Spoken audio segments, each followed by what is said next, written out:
everybody. Welcome on in. Welcome, welcome.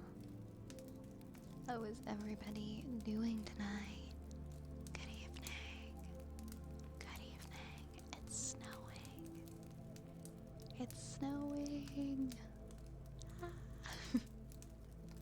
I don't know how to feel about it. I don't know how I feel about the snow. Hi, everybody. Good evening. How are we doing tonight?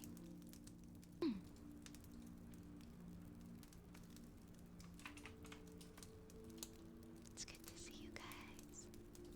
I see a lot of friends in chat tonight. Hello. It is snowing. It is snowing. Are you guys fans of the snow? I'm Canadian, but I would like to just go south for the winter, every winter. Hi, Lerp. Good evening. Good evening.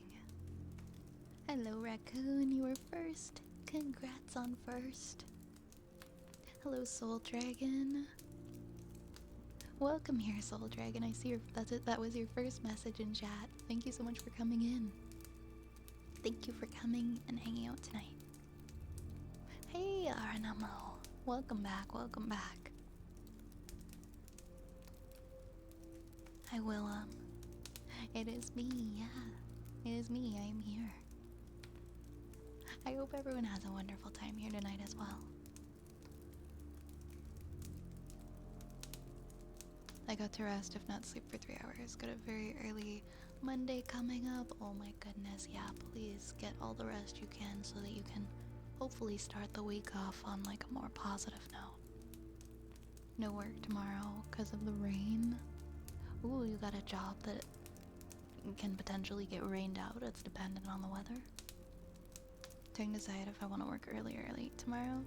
If you can, I would say work early because then you can have the rest of the day. Then you get to have the rest of the day. Thank you for the head pats. Hey, Cage.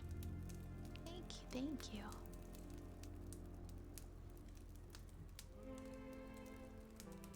How late is it right now? It's like 8:46 p.m. here. I'm a bit later than I wanted to be tonight, but I did say I had something going on today and I might not be able to start right at 8. I was correct. I was correct on that.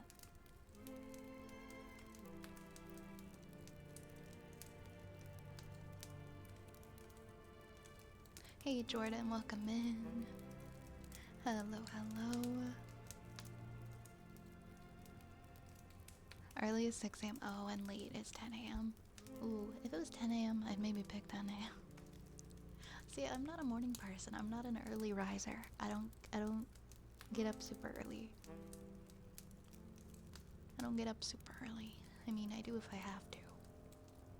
For school or work, but on the days that I don't have to get up early, I just snooze forever. Yeah, because early start means early home, right? Hey, Toxic. Hey, Toxic. Welcome, welcome.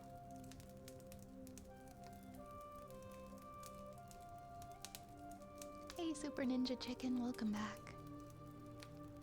Hello, Saluna. Thank you, Soul Dragon, for the hydrate. Time for me to relax. Yes, please relax, okay? Okay, well, please try to relax tonight. Hey, Asta. I get so excited for Christmas. Oh my gosh, I tried to go out and get a Christmas tree at Home Depot, but I got there and I was informed that they don't get the Christmas trees until tomorrow, so I was a little bit early. I was a little bit early to try and get my Christmas tree. I always get a real one.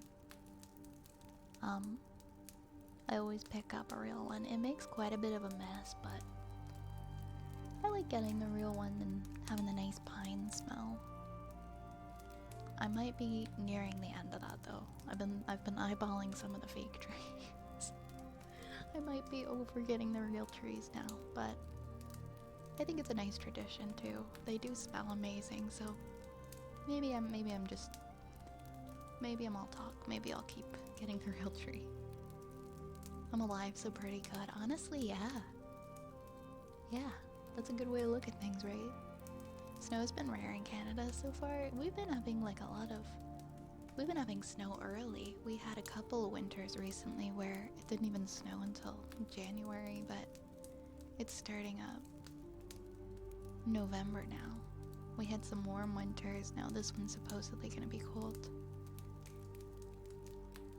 Supposedly. Hi Aura, welcome. Please get comfy. It's non-stop Monday to Friday, sometimes weekends. But the rain you get to rest. Well, I hope that you take advantage and get some extra sleep then.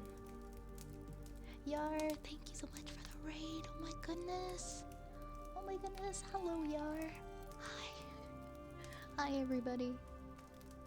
Hi, everybody. How are you doing tonight? It's a Yar raid.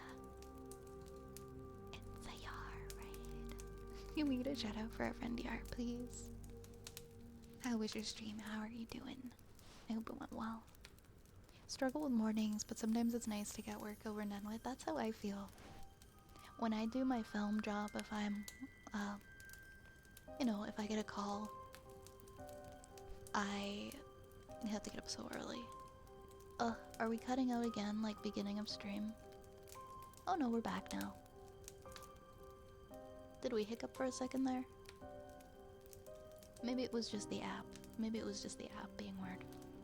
But yeah, when I do my film job, I have to get up at like sometimes like 4 in the morning and start around like 7 a.m. Sometimes I'm lucky and it's 8 a.m.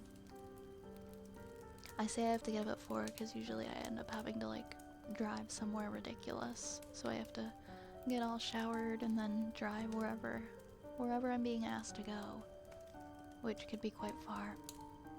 But then I'll finish pretty early and then I'll end the day feeling pretty accomplished.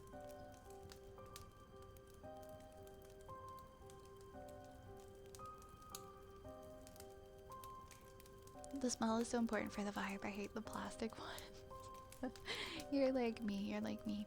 I'm trying to bring back like the 90s Christmas vibe.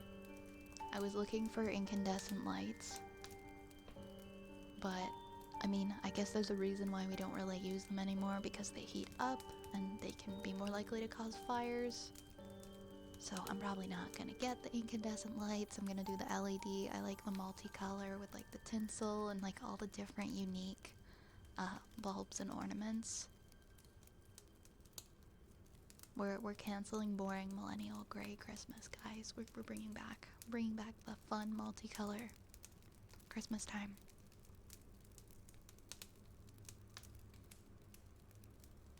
I added a special emote that you should also have. I can finally Walter. I love that. I love that so much.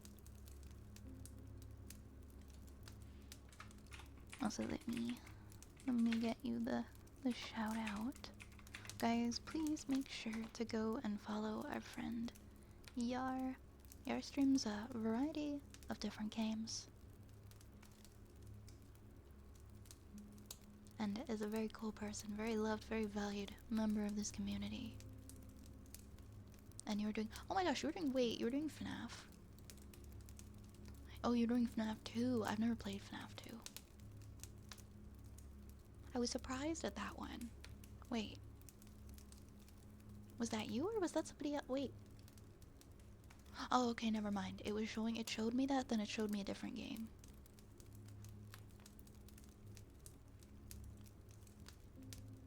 Because I know before you were playing Airborne. But you did a horror game. How was that?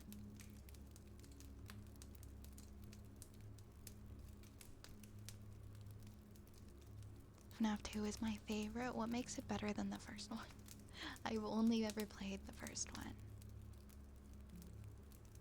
I get to like, I've never even beaten it either. I've never even beaten it. I think I got to like night 4. I don't do well with jump scares. Give me a heart attack. Hi, Ethan. Yeah, I do spell out names. I have like a trigger word redeem that you can redeem. And so you can make it be like your name and I can just spell your name. We put an inflatable polar bear and Christmas gifts that light up out. Oh my gosh, I love that. It's starting to feel a lot like Christmas. I like that we have our Thanksgiving in October. I really like that we have our Thanksgiving in October because I don't have to argue with people being like mad at like me for decorating for Christmas on November 1st. I know like some people have very particular feelings about it if you decorate for Christmas before Thanksgiving. Like, yeah, you can watch people play it, but you just can't. Yeah, you're sensitive to that kind of stuff, like me. I don't love jump scares. In Freddy's 2, you have the mask. Wait, so does that mean you're one of the animatronics in that one? More lore, more animatronics, fun mini games, fairly different gameplay. Interesting. I don't know if I'll play that one, but I never got super into the series.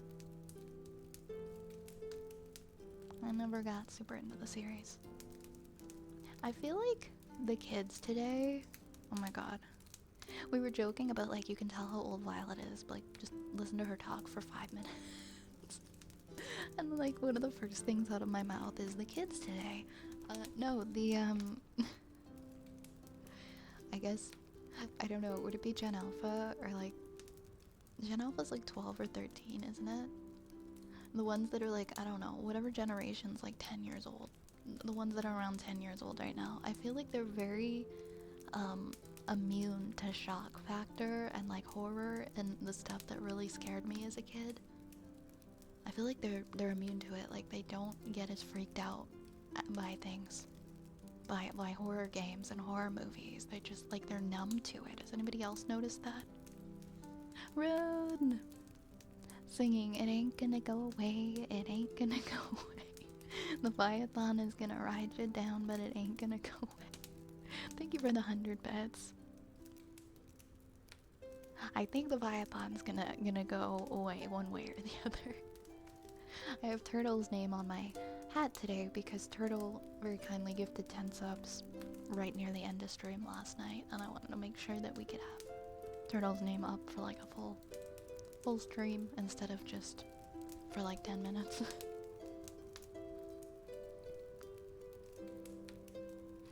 Okay, that would be Gen Beta. That would make sense, wouldn't it? Hey, Abigail! Yes, please enjoy your lurk. Enjoy your lurk. I hope you're having a good day. Gen Beta's not even 1 year old yet. Yeah, like Gen Beta would be like the little guy, the very little guys, like the toddlers. I find it uncanny. I feel like I've had numerous experiences now talking to kids, like whether in my own family or like other people's families. You know, just like chatting them up, seeing what they're doing on their iPads, that kind of thing. And like, if the topic of conversation, like if we're talking, they'll talk about like their favorite games or things that they enjoy, and it'll be like some like horror game shit or some like terrifying like video or just something that's like, I guess I would find sickening as an adult, but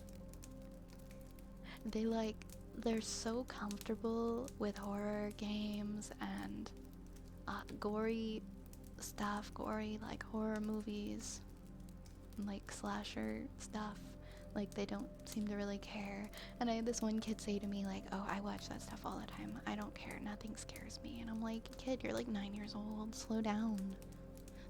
When I was 9 years old, I was looking at like best gore or whatever that site was, and then crying and having nightmares and regretting it for like weeks after. We are not the same. I'd see like one gory image on a screen as a kid and it would stick with me, like it would traumatize me. Absolutely traumatized me. The first horror movie I ever saw, I was 8 years old and my dad was watching Scream. And I sat down beside him, and he didn't make me leave. And I sat down beside him while he's watching it, and one of the more like, yeah, like the death scene at the beginning of the movie just come up on the screen, and I never, I never forgot it because it scared me so badly. It freaked me out so bad. I thought of it for years.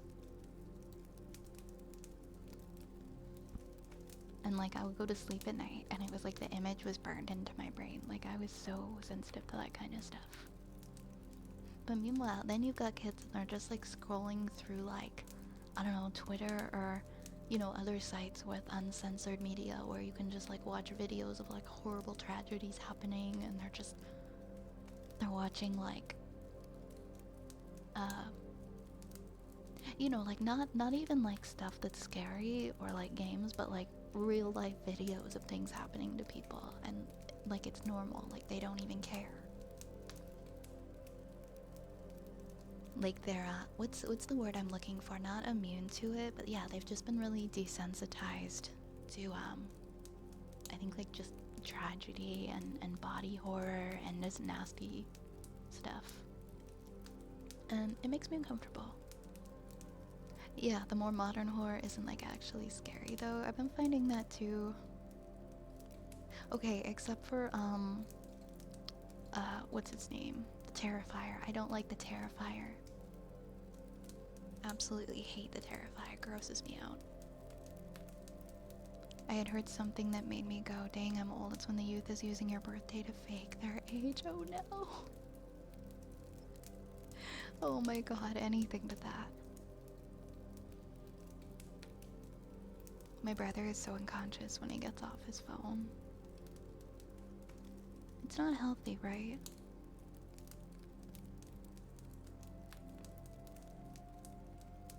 Yeah, iPad generations. Interesting. I have nephews and nieces and they're using 6-7. I hate 6-7 so much.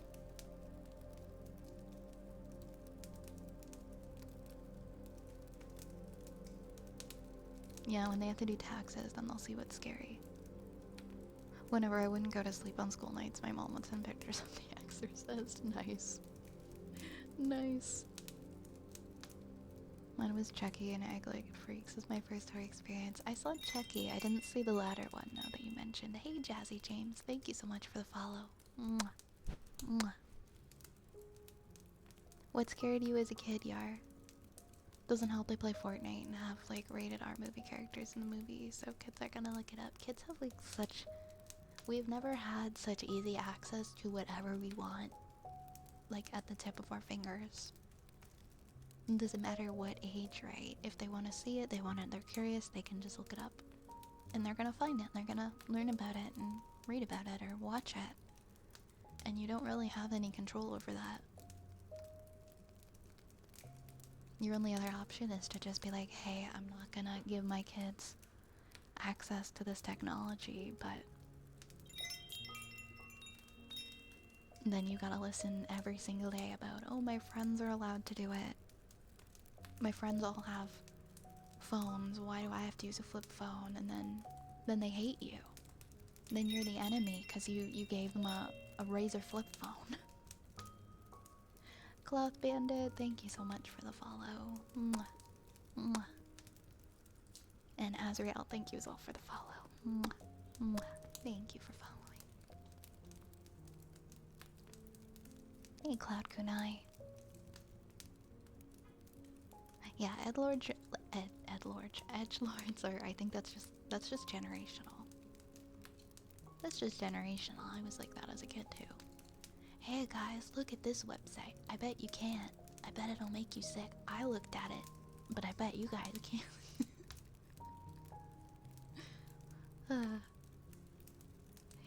When I was a kid, we just had like shock factor websites. I'm not gonna name any of them, but we just had like the websites you'd go to and it would have some like gross thing on the page or like a jump scare. And that would just be like the way that you would like gross out or freak out your friends. But now it's just everywhere, right? It's on like our social media. You don't know what you're gonna come across when you're scrolling through. Instagram Reels or TikToks or whatever. It could be literally anything. Hey, Dark Necrowolf. Welcome on in. Welcome, welcome.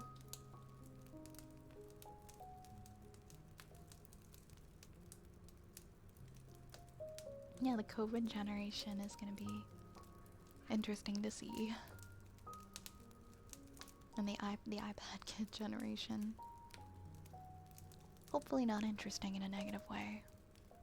Scary movies are really subliminal now. I like psychological horror a lot more than I like any kind of gory movie.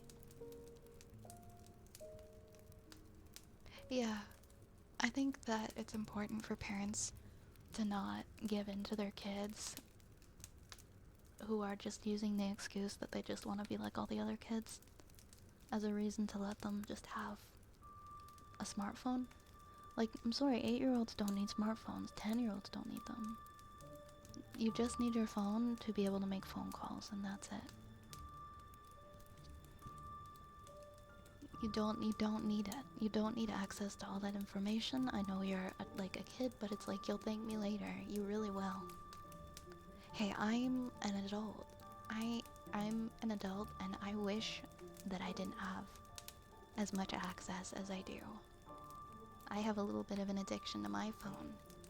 I'll find myself wasting so much of my life and so much of my potential scrolling through stuff that I don't even care about and feeling like I can't turn myself away from it, so I can't imagine how that impacts kids with growing brains. I think if you feel like lack of motivation, it's easier to get like stuck in your phone.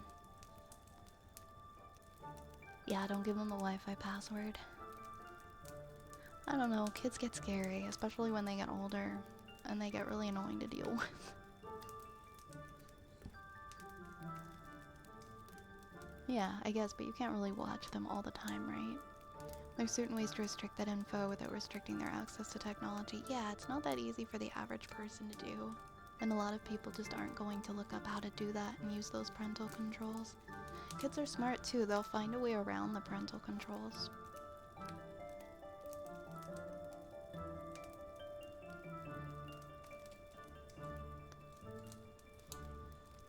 Oh dear god, oh my god, Roxas. I haven't heard anybody mention that since like 2005. Let's keep it there. Let's keep it there. Let's keep it buried deep in 2005, please.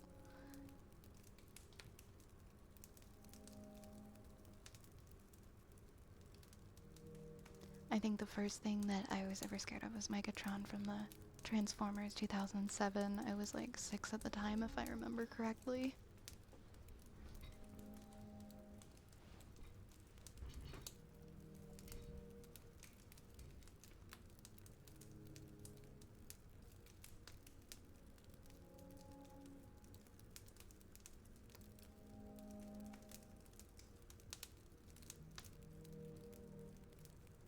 What also doesn't help the algorithm online is to have two extremes, extremely negative and extremely positive. There doesn't really seem to be an in-between. I'd rather see cute dog pictures.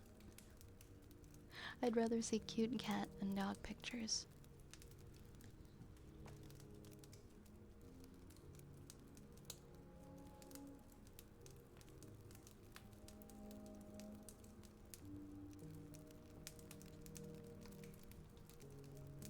Yeah. I mean, I guess I'm not a parent, so I'm not a parent. I'd like to say that if I was, I would go to all those lengths to protect my kids. I would definitely be doing the research and trying to make sure that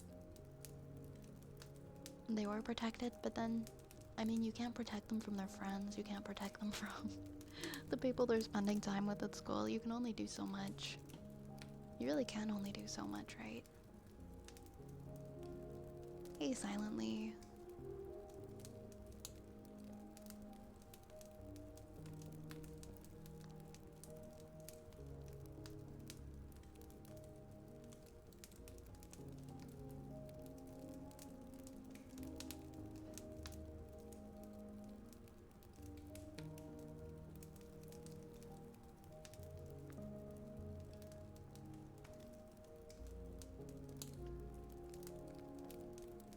can't do anything without ASMR music in my ears. I have to have a video playing, like whether it's some kind of podcast or music or whatever, or I can't do any activity. But as soon as I put on something and I'm listening to something or watching something, I can get anything done. I can get any task done. It's just very hard to do in like dead silence.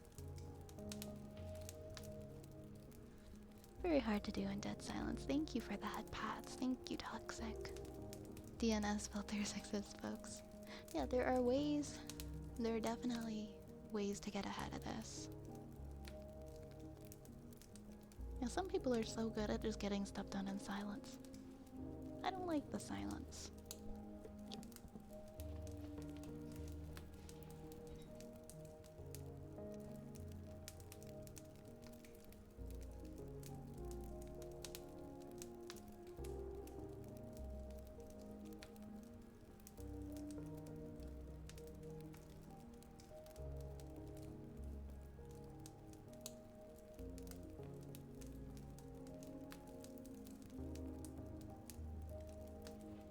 Alright, I'm gonna do some of the redeems now. I'm gonna have some water.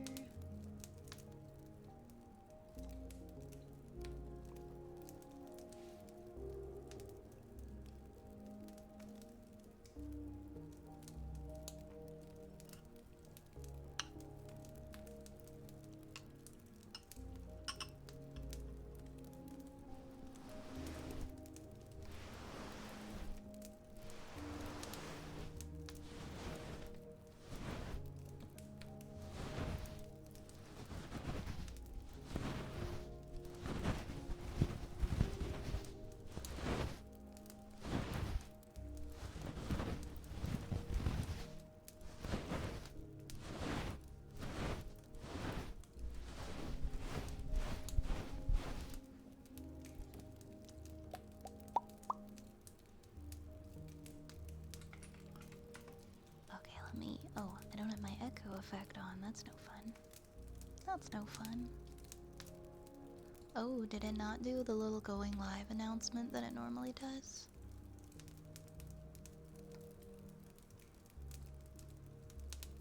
Let me look.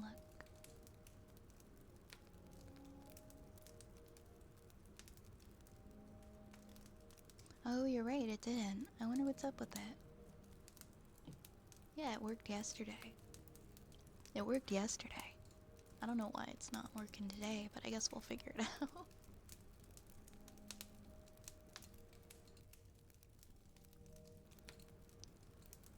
Okay, let's do moon pops.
Mission welcome. Welcome. Did I play any new games? The only game I played, the last game I played most recently was that Elder Scrolls Oblivion Remaster. Freaking love ice cream sandwiches. My god, I want an ice cream sandwich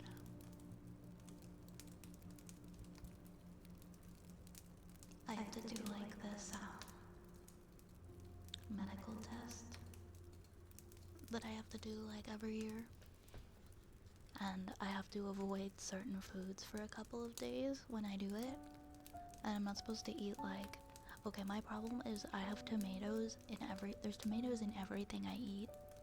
Like, I eat chili every single day, and so it's like, okay, well, I can't eat my chili. And you're not supposed to eat chocolate either. And I like, I eat so many things with chocolate in them. Chocolate and chili and like, chocolate and tomato are like the things you're not supposed to have. And then there's some others that are like, less common, like pineapple, avocado, dates, which unfortunately those are all things I like to eat too. So it's been frustrating. You said ice cream sandwiches, and then I was like, I should go get some. Oh wait, no I can't. Wait, no I can't because of the chocolate. It's okay though, I'm almost done. And then I'm gonna eat so much chili and so much chocolate. Which cat is in here eating? It better be the right one. Okay. It better not be the other cat coming to steal the food. Alright, we're gonna do some ear picks.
and get your rest when you feel like you're ready.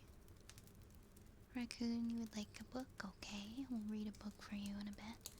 Anthony, thank you for the follow. Mwah, mwah, mwah, mwah.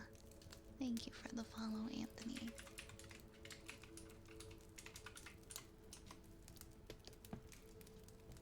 We're gonna do Kalimba next.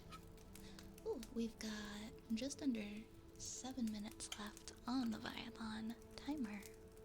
It may actually go out this time.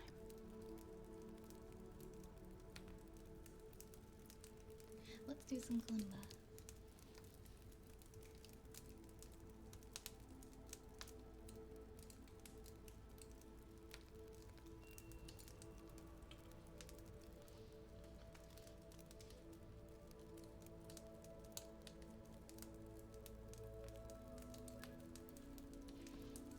I won't believe it'll run out until I stand up. I think there's a decent likelihood it could run out today.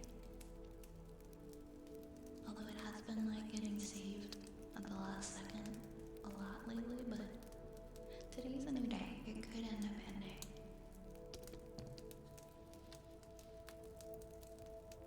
Okay, let's do Liz.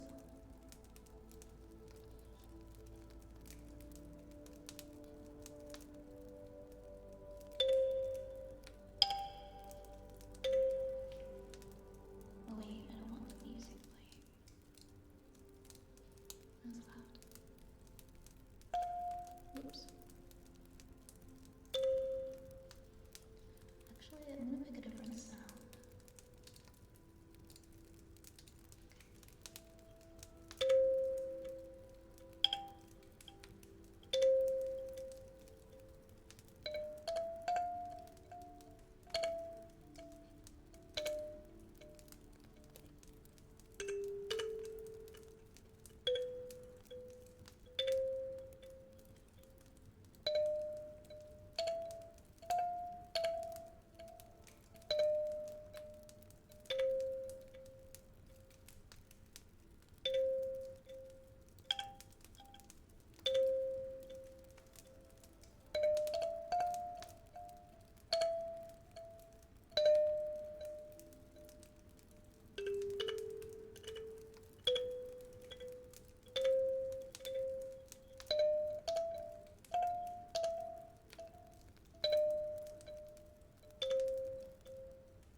Thank you for the Kalimba team. Hope you enjoyed. Next we have a typing and typing routine. Right, it's such a vibe. Such a vibe. Oh, I didn't change the trigger that time. That's okay. Alright guys, we'll do some typing. Max, thank you so much for the follow. Thank you so much. Thank you so much.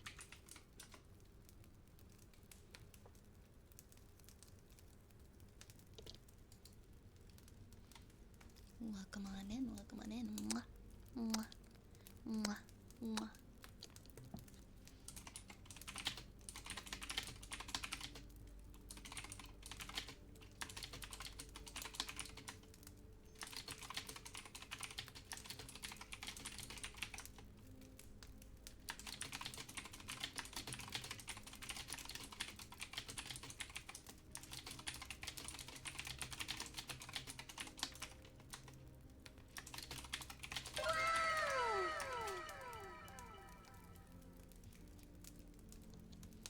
Oh wait, who was that? Who did that?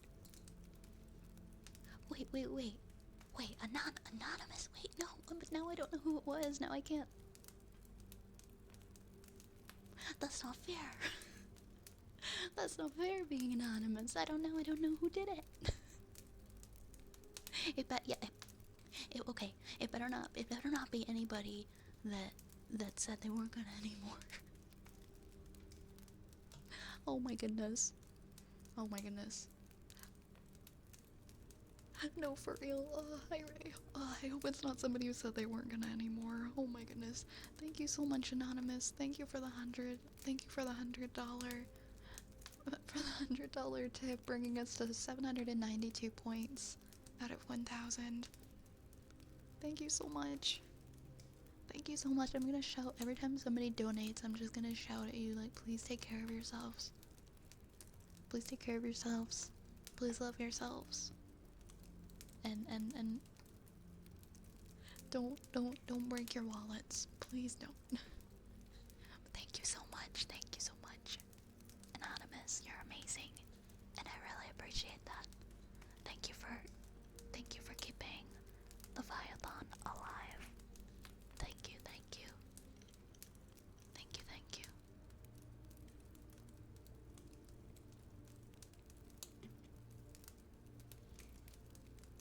Since it was anonymous too. Wait, that's like, yeah, that's 20 points. That's 20 points. I don't know who did it. Otherwise I would say ask them if they would like a PNG. If they would like a PNG on the stream. But okay, even though I don't know who it was, I'm just gonna put anonymous on my hat. Hold up. Oh boy.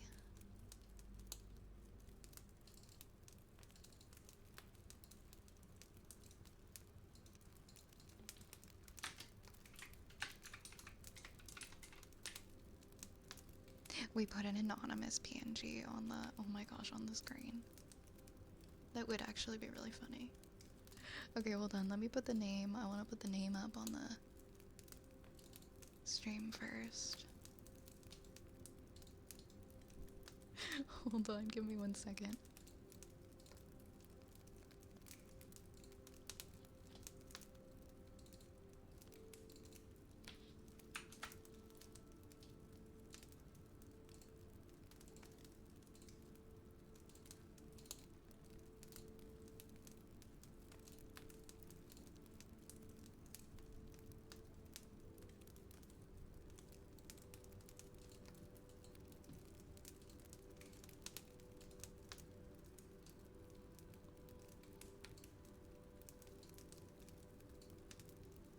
There we go.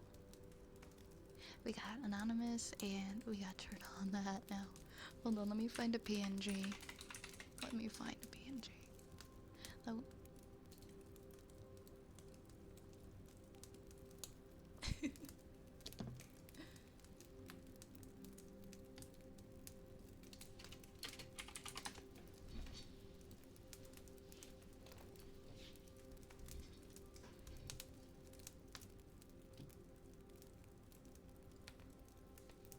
Should I just put one of like the V for Vendetta masks on the screen? I don't know what to do.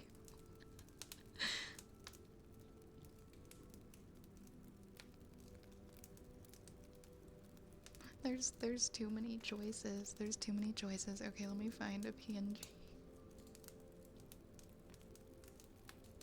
It's probably gonna like lie and say it's a transparent image. That's okay. Oh, you know what? I think it actually is a transparent image.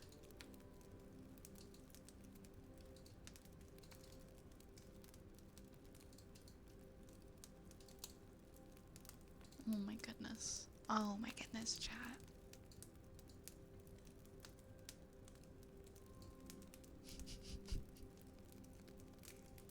Make it small and put it at the window? Wait. Just like sneaking up behind me.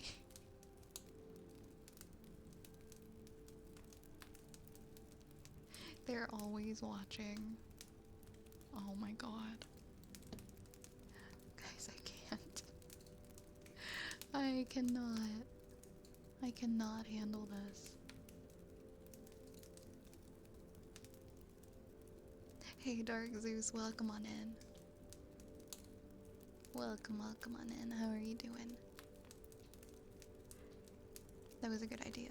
Hey, Llama and Tatsuya, thank you for the 7th stream streak. And Zapple, I think I said hi, but if I didn't say hi, Zapple.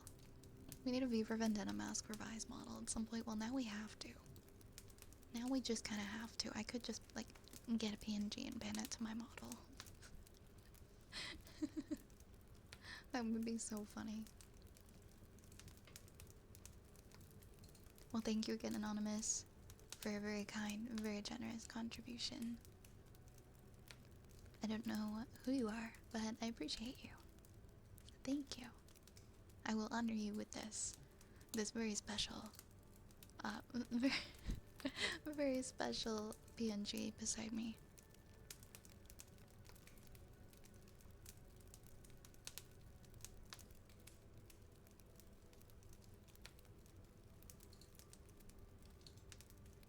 Alright, let me open. I think I have a few more redeems.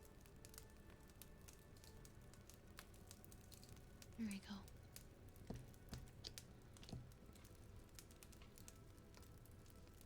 I hope somebody comes in before the end of stream and notices it and asks about it. I'm doing good. Just finished my work for the day. Yay, that's awesome. I'm doing good. I'm doing okay. I had an alright day, thank you.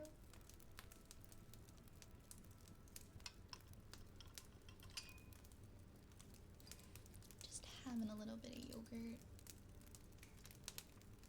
I don't think I actually finished that typing redeem, so I'm gonna do a little bit more.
Let's find another Dr. Seuss book to read. I really enjoyed doing that yesterday. Ooh, I don't think we've read Fox and Socks yet.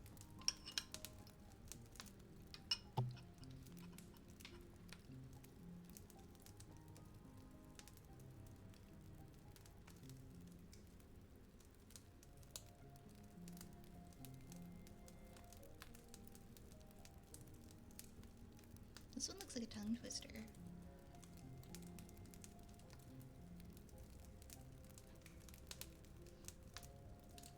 We could do Fox and Socks, we could do Green Eggs and Ham. We could do The Lorax, Oh the Places You'll Go. There's not too many that have the scanned pages. We want to do The Lorax. Let me see if there's one. Oh, this one has the scanned pages, so I can have it on the screen. Perfect.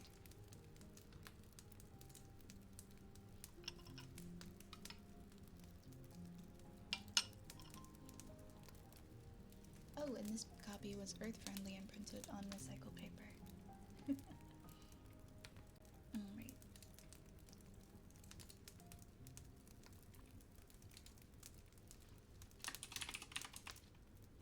Same, I loved the Lorax.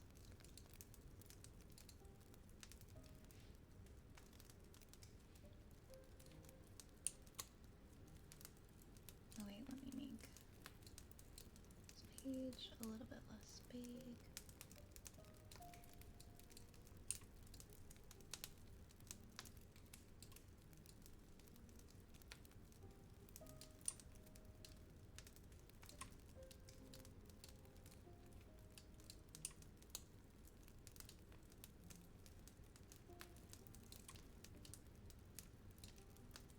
and I guess I'll just put it in this corner this time.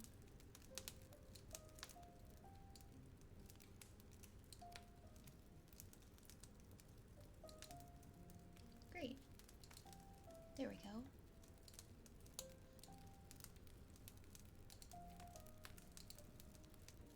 Alright, The Lorax by Dr. Seuss. Hey Tetra, welcome on in. Yeah, he's always watching. How's it going? Alright, in our first picture, we see a very sad image of the Lorax standing beside a quite barren tree. Whenever I look at the Lorax now, I just see Danny DeVito. I just think Danny DeVito. But what is this? Who creeps from behind this boarded up window?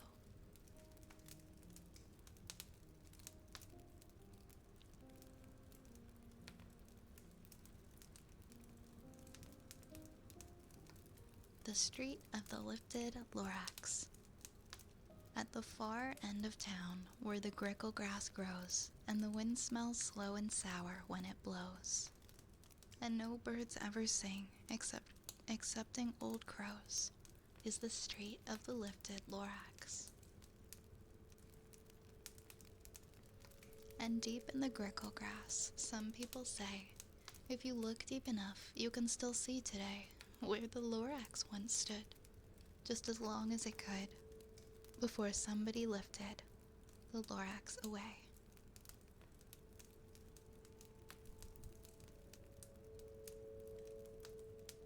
What was the Lorax? And why was it there?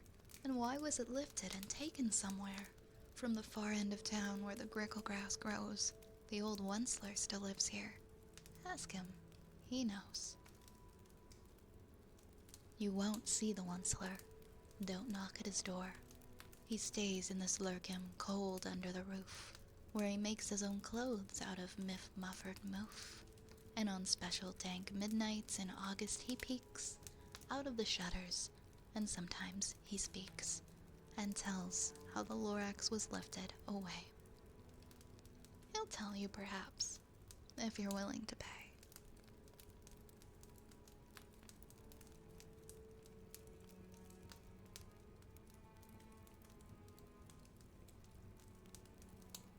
On the end of a rope, he lets down a tin pail, and you have to toss in 15 cents and a nail in the shell of a great-great-great-grandfather's snail.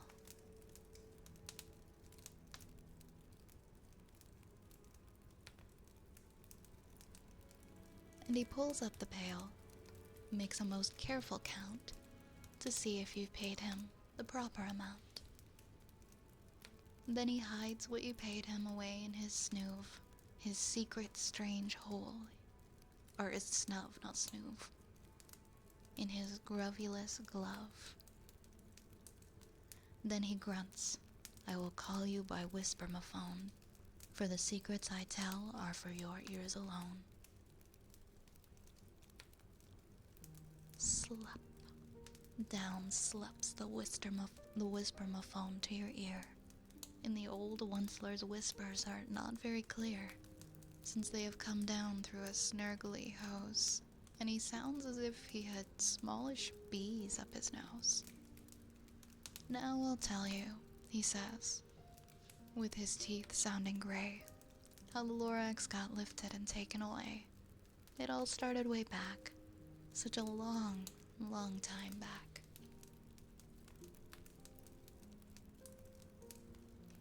Way back in the days when the grass was still green, and the pond was still wet, and the clouds were still clean, and the song of the Swami Swans rang out in space. And one morning I came to this glorious place, and I first saw the trees, the truffula trees, the bright-colored tufts of the truffula trees, mile after mile in the fresh morning breeze. I love the truffula trees, they're so pretty. And under the trees, I saw brown barbaloots frisking around in their barbaloot suits, and they played in the shade and ate Truffula fruits. From the ripulous pond came the comfortable sound of the humming fish humming while splashing around. But those those Truffula trees, all my life I'd been searching for trees such as these. The touch of their tufts was much softer than silk, and they had the sweet smell of fresh, buttery milk. I felt a great leaping of joy in my heart. I knew just what I'd do. I unloaded my cart.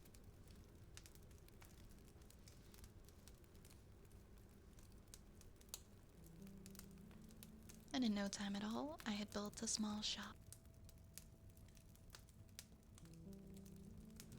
Then I chopped down a Truffula tree with one chop. And with great skillful skill, and with great speedy speed, I took the soft tuft, and I knitted a thneed.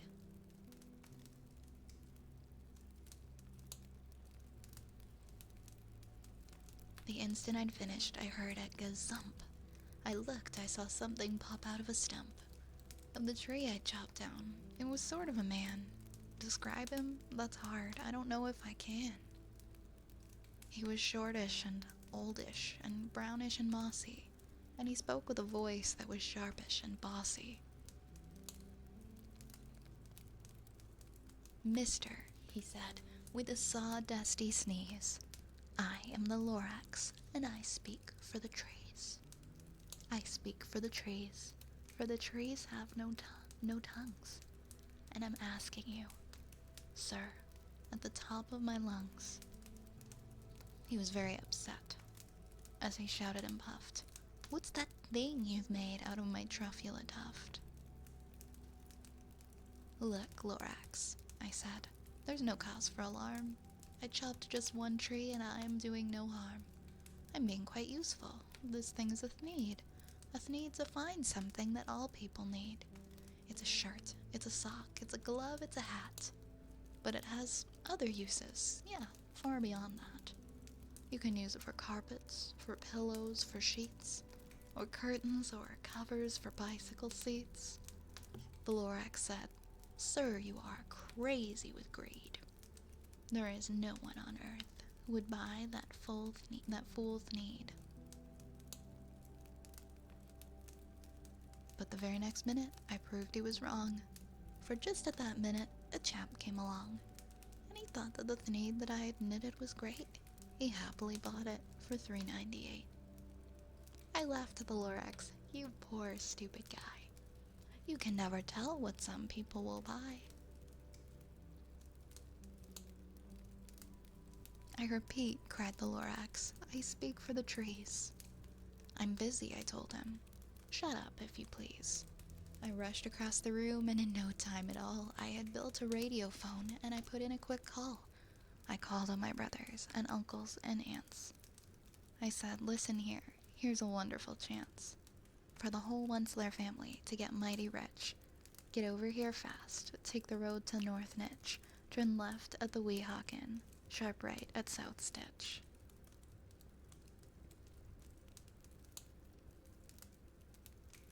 And in no time at all, in the factory I built, the whole Wensler family was working full tilt. We were all knitting thneeds, just as busy as bees, to the sound of the chopping of Truffula trees.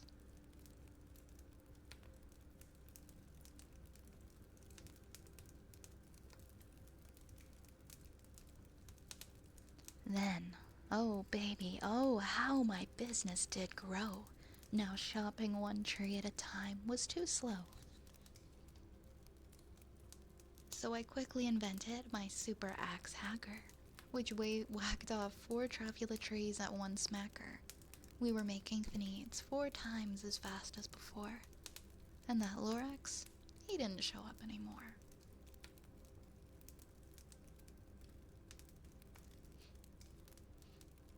But the next week, he knocked on my new office door. He snapped, "I'm the Lorax who speaks for the trees, which you seem to be chopping as fast as you please. but I'm also in charge of the brown barbaloots, who played in the shade in their barbaloot suits and lived happily eating truffula fruits. Now, thanks to your hacking my trees to the ground, there's not enough truffula fruit to go around, and my poor barbaloots are all getting the crummies because they have gas and no food in their tummies. They loved living here, but I can't let them stay. They'll have to find food, and I hope that they may. Good luck, boys, he cried, and he sent them away. I, the Onceler, felt sad as I watched them all go. But business is business, and business must grow. Regardless of crummies and tummies, you know.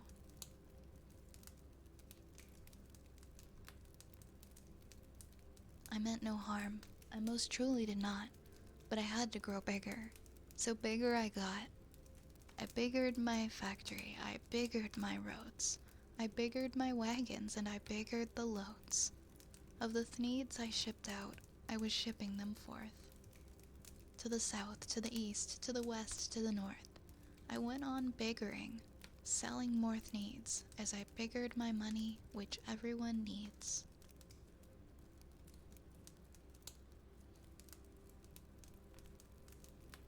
Then again he came back. I was fixing some pipes, when that old nuisance Lorax came back with more gripes. I am the Lorax. He coughed and he whiffed. He sneezed and he snuffled. He snargled. He sniffed. Onceler, he cried with a crofulous croak. Onceler, you're making such smogulous smoke. My poor swami swans, why they can't sing a note. No one can sing who has smog in his throat.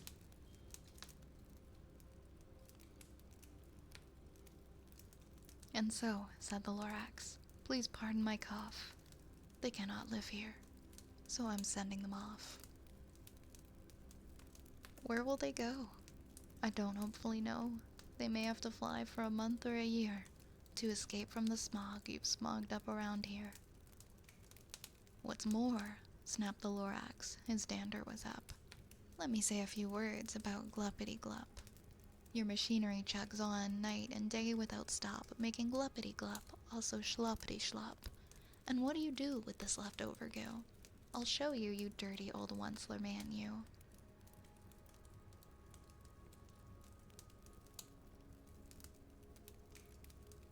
You're glumping the pond where the humming fish hummed.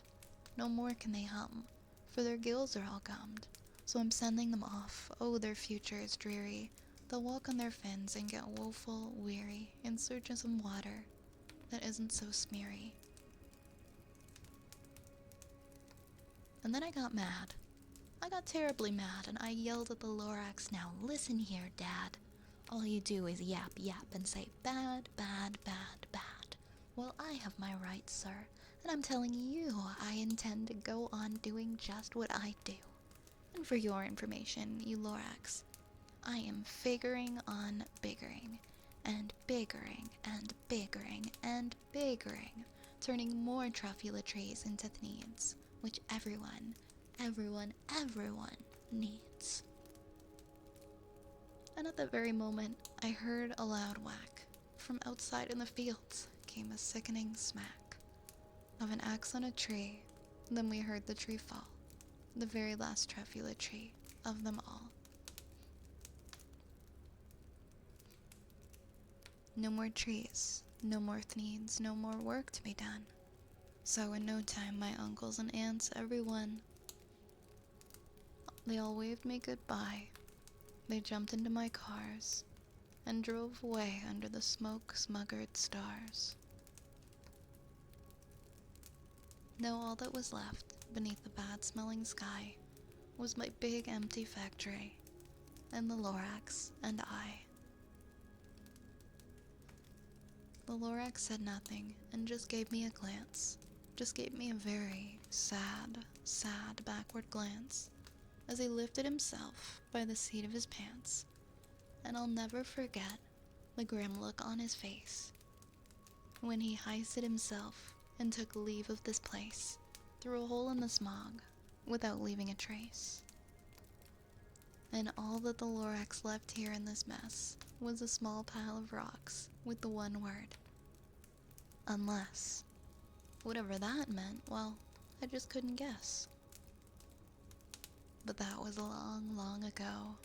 But each day since that day, I've sat here and worried away through the years while my buildings have fallen apart. I've worried about it with all of my heart.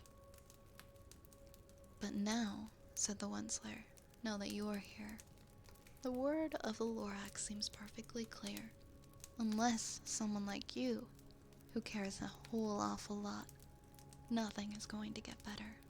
It's not.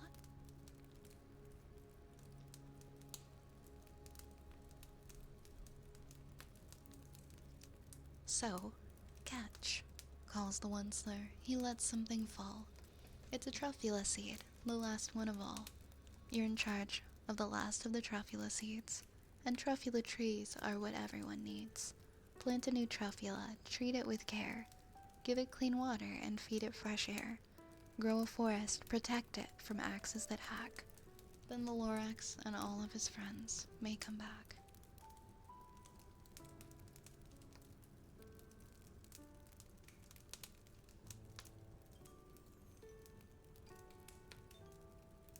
Man, I love the Lorax.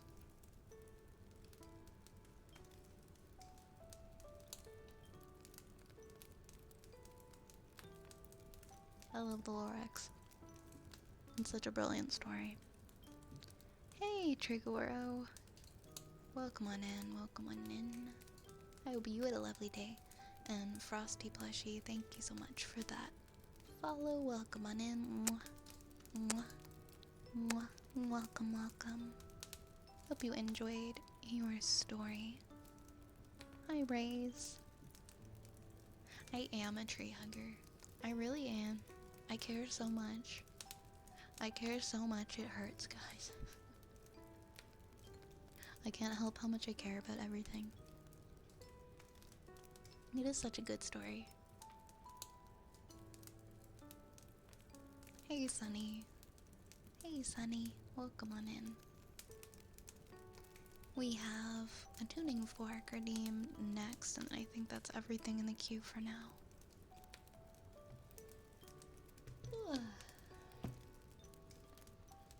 Doing okay. I'm doing alright, thank you.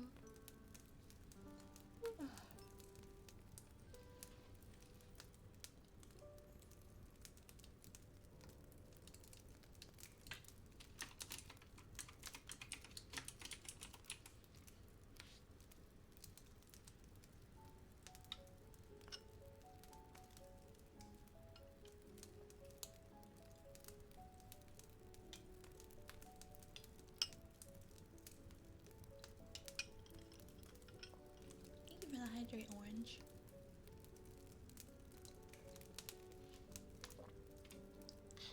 Yeah, how are you doing, Sunny?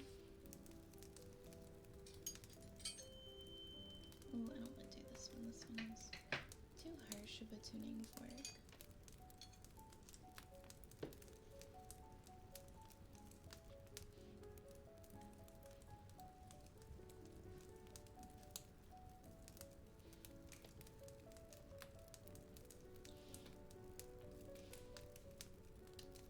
Alright, let's do some tuning forks.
Any plans for the holidays? Probably gonna have like some friends and family over. What about you? Usually I do like a holiday party every year, so figuring out what day I'm gonna do that on.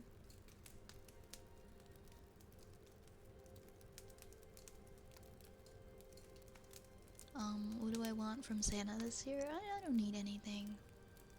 I don't need everything. I don't need anything. Yeah. I don't know. I'm excited to give other people gifts. I'm excited to get things for people I care about and surprise them.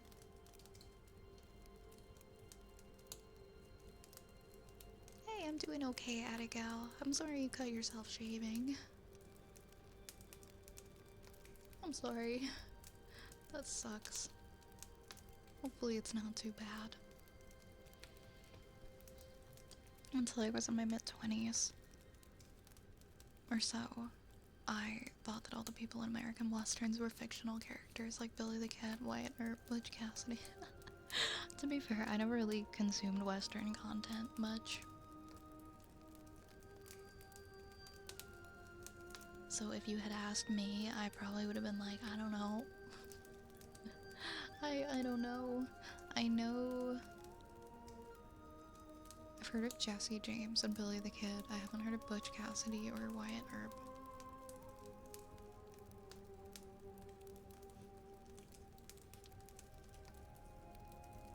If you ask me anything about Westerns, I'll just be like, Clint Eastwood.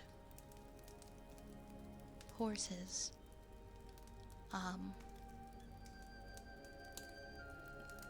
Clint Eastwood. I don't know, I don't really have anything to say about Westerns.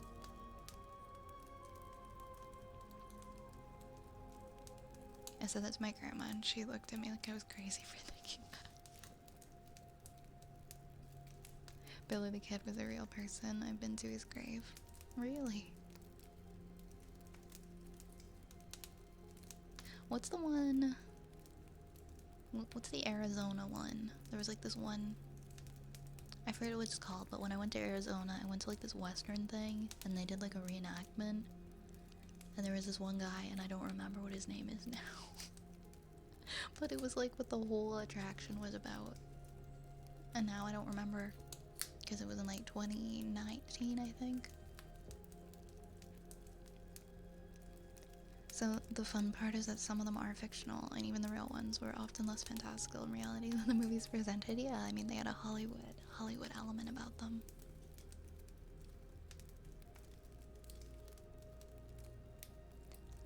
My parents had like this signed photo of Clint Eastwood.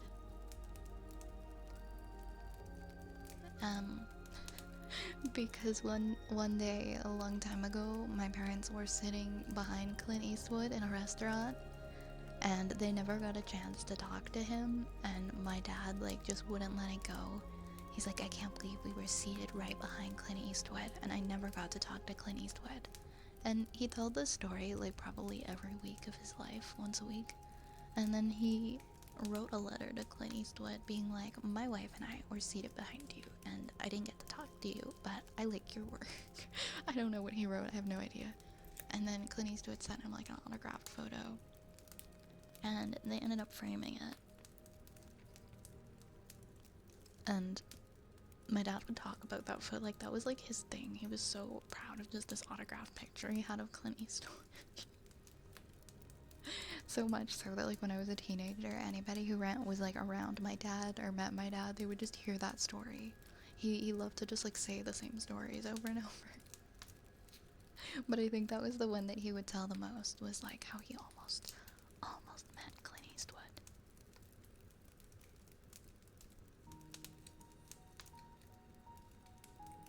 Hey Discerno, welcome on in. Was on your path through New Mexico when I was on a road trip and it's in the middle of nowhere. I assume a lot of the stories you hear about the tall tales, like they may or may not have been real events that actually happened, but they exaggerate it to make a good story. Exactly.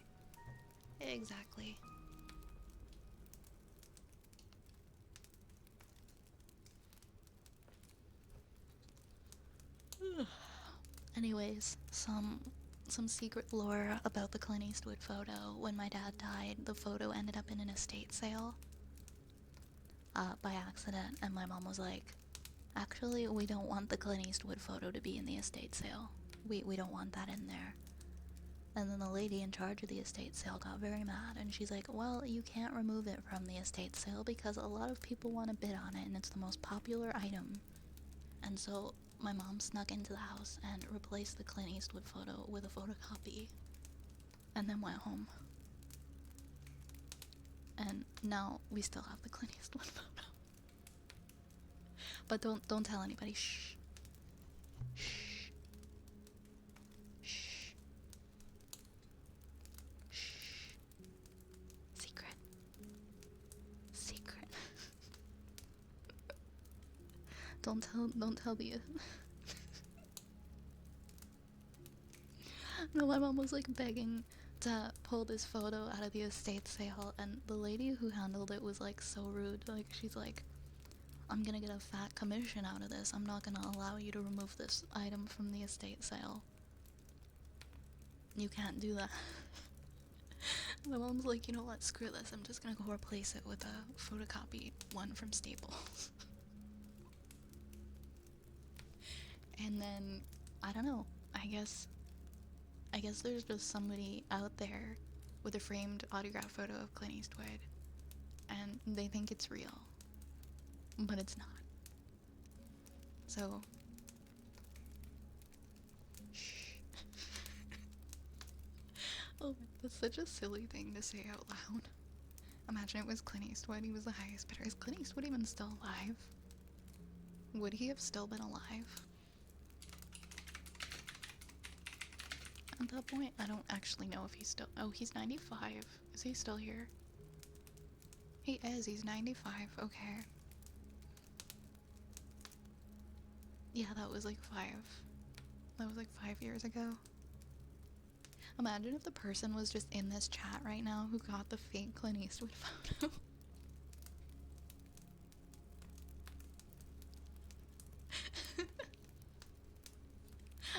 I just confessed something like so illegal to my chat.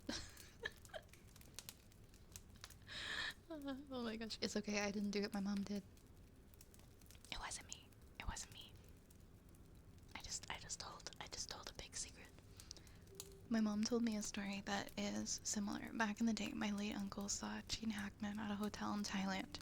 He walked up to him and gave me a joint, saying, "Thank you for the films." And always, decades later, my father was doing a movie with Hackman and brought it up to him.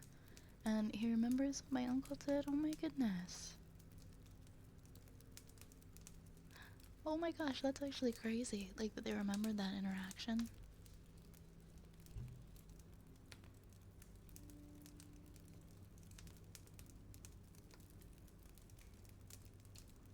Yeah, I feel like that's the only way they would find out, if like one day them or like someone in their family goes to like pawn it, and then they find out that it's just like a photocopy. It was a really good like photocopy though. It was like photograph, like it looked like a printed photograph. That estate lady was so nasty though. I still remember her. She was like the meanest lady I ever met in my life. Damn. I think what some of those people do, because they get commission on the sale of the stuff, I think what some of them do is like, they will bid on the stuff. Like, they will see that stuff is valuable, and then they'll tell you that it's not, and then they'll go bid on it so that they can get it and resell it. And I think that's what that lady was doing. I feel like that's what she was doing with like a few of the things, because she was just acting really weird. I know, like, it was you. You imagine that just like comes back to haunt me like decades from now. I'm gonna be confronted with like the fake Clint Eastwood photo purchaser, and I'll be like, who are you? What are you talking about? Hey guys, I heard you were talking about Clint Eastwood photos, about this amazing sign one.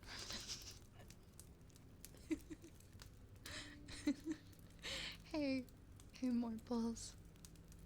Oh my gosh.